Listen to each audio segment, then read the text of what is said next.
Assalamu alaikum students.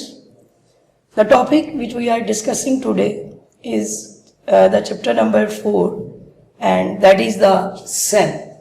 Students, as you know that a cell is the basic unit of life. So you people should know, first of all,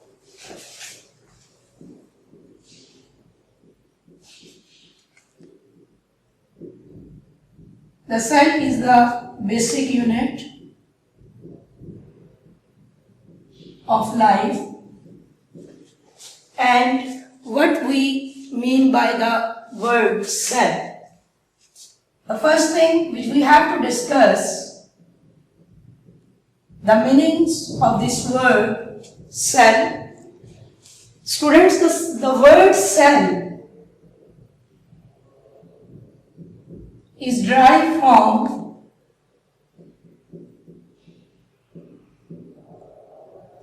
a Latin word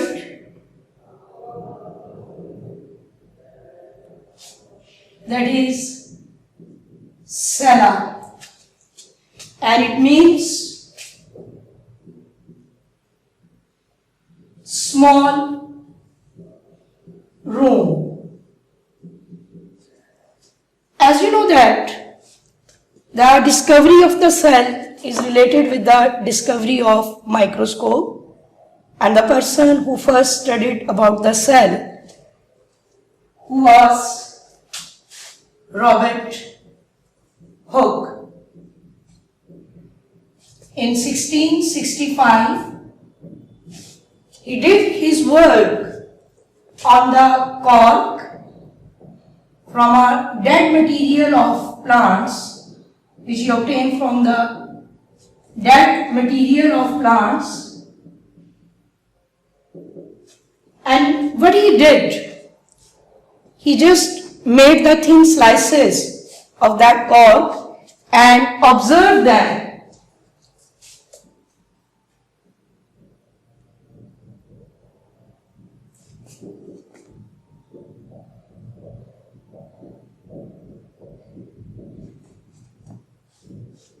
Under his own microscope,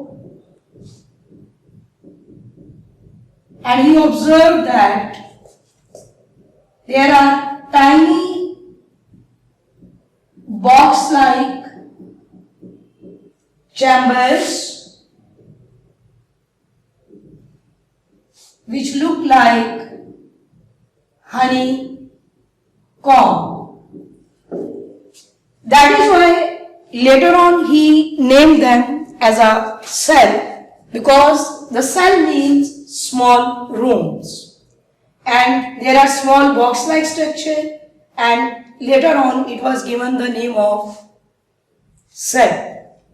Student, you should know the definition of cell.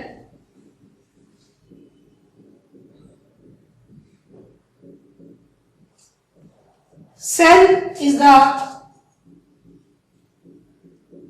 structural as well as functional unit of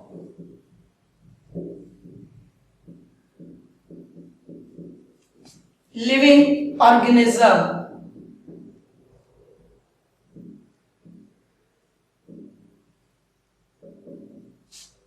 It means कि हम ये कह सकते हैं बेटे कि cell जो है वो बेसिक बिल्डिंग ब्लॉक है, और जिससे तमाम जानदार या तमाम लिविंग थिंग्स जो हैं वो उससे मिलके बनी हुई है। जैसा कि आप बच्चों ने चैप्टर नंबर 1 में लेवल ऑफ ऑर्गेनाइजेशन के बारे में पढ़ा था, और there are different level of organization on which the life और the living things they depend upon. One of the level of organization is organelle and cellular level. It means living things made up of cell, and cell is made up of different parts and organelles. Keep in your mind that this thing, the cell itself is made up of different parts and organelles. So it leads to division of labor.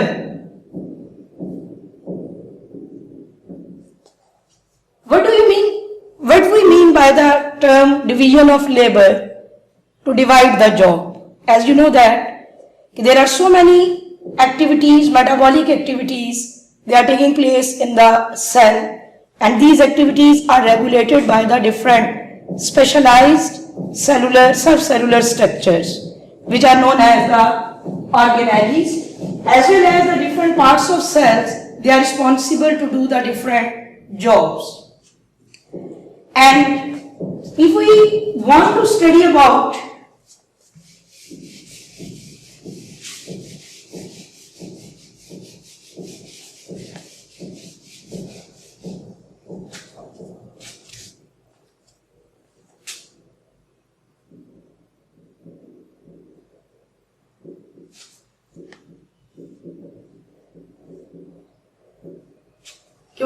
the structure of cell,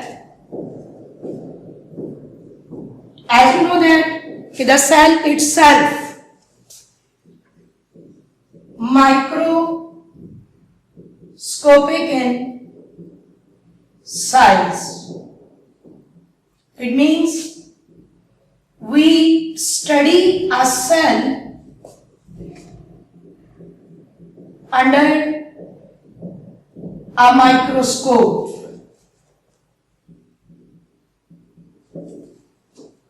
Microscope is a scientific device which is used to magnify the objects.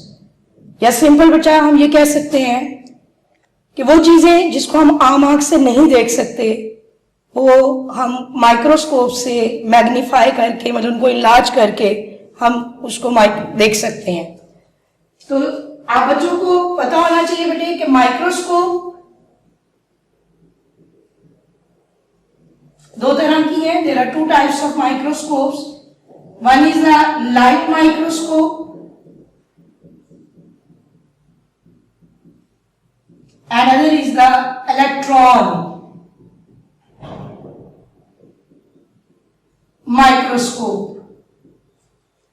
As we are using the microscope to study the cells, so keep in your mind a cell can be studied under the light microscope as well as electron microscope.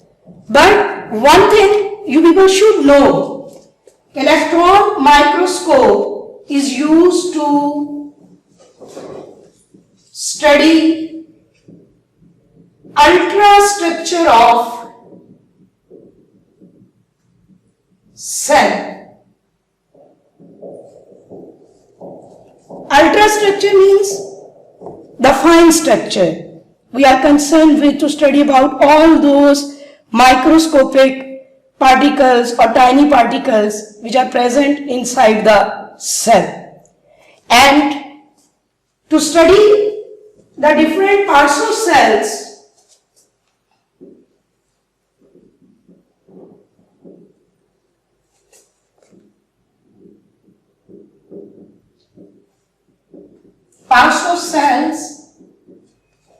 under a microscope,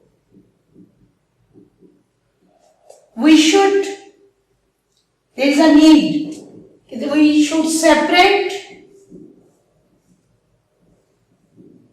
and isolate different parts of parts of cells,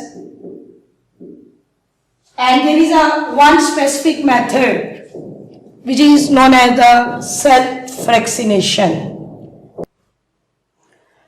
To separate and isolate the parts of cells, the method which is used, it is known as the cell fractionation. What we mean by the term fraction. जैसे कि बच्चे आप जानते हैं कि cell fractionation को हम cell से रिलेट कर रहे हैं, लेकिन फ्रैक्शन का मतलब होता है to divide something, the whole thing into parts. Similarly here we mean by to split the cell into its parts and organelles and isolate them. While we are doing this, the main purpose to take the different parts so that we can easily study them under the microscope. For this, the cell fractionation regarding its mechanism, there are different steps. In the first step, the some living material like the tissue, they are taken from the one specimen, and those tissues are disrupted into a homogenized form by a homogenizer. This homogenizer is just like a blender. As a blender spins, it blends the whole ingredients into a homogeneous fluid. Similarly, the tissues with the help of homogenizer, they are transformed into a homogeneous fluid, and we will be use the word for them disrupted tissues. Disrupted tissues mean that tissues, they are now divided into their cells or cells by the another technique which is known as centrifugation. Its different parts, its different organelles, then they are separated. After the homogenization, by using the homogenizer, the homogenized material is filtered. The purpose is this to remove the debris. If there is some other material is present along with the parts of cells, they must be removed. And then it is centrifuged in a machine which is known as the centrifugation machine. Actually, centrifugation machine is one of the device which is used for the one of the mechanical process in which with the spinning the different parts, the different organelles of the cells, they are separated, and then they are responsible to arrange themselves into the different layers according to their size, weight and density. For density generation, density gradient difference, there is a solution is added which is responsible to generate a density gradient medium in the test tubes, and according to that, the different cells, parts of the cells, they arrange themselves into different layers. At the end of centrifugation, there is material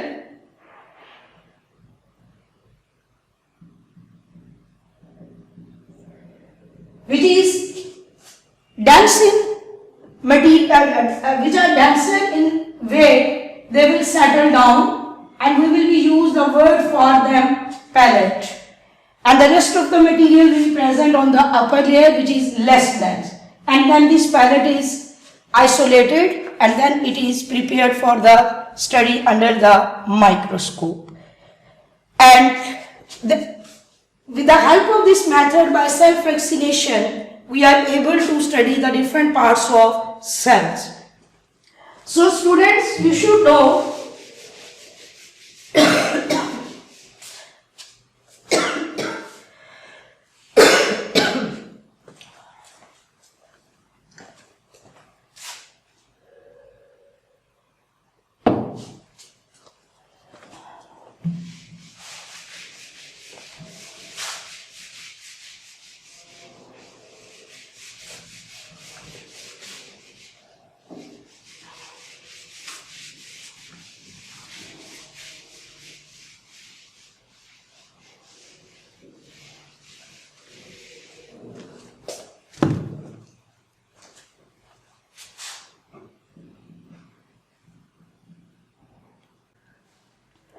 after cell fractionation, now we are able to study the structure of cell, and as you should know, basically a cell consists of cell membrane or plasma membrane, which is the outermost boundary in most of the cells.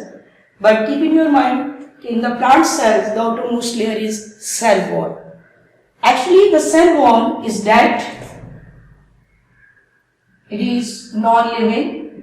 That is why basically the parts of cells are three.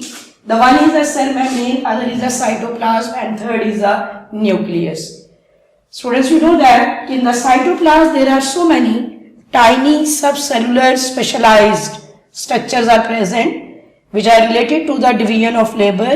They are meant to do the specific functions or jobs, and they are known as the organelles. That means when we are supposed to study about the structure of cell, we are not only study about the cell membrane, cytoplasm, nucleus, cell wall, as well as all those organelles which are present in the cell. Inshallah, we will discuss about the cell membrane and plasma membrane in the next lesson. Allah Hafiz.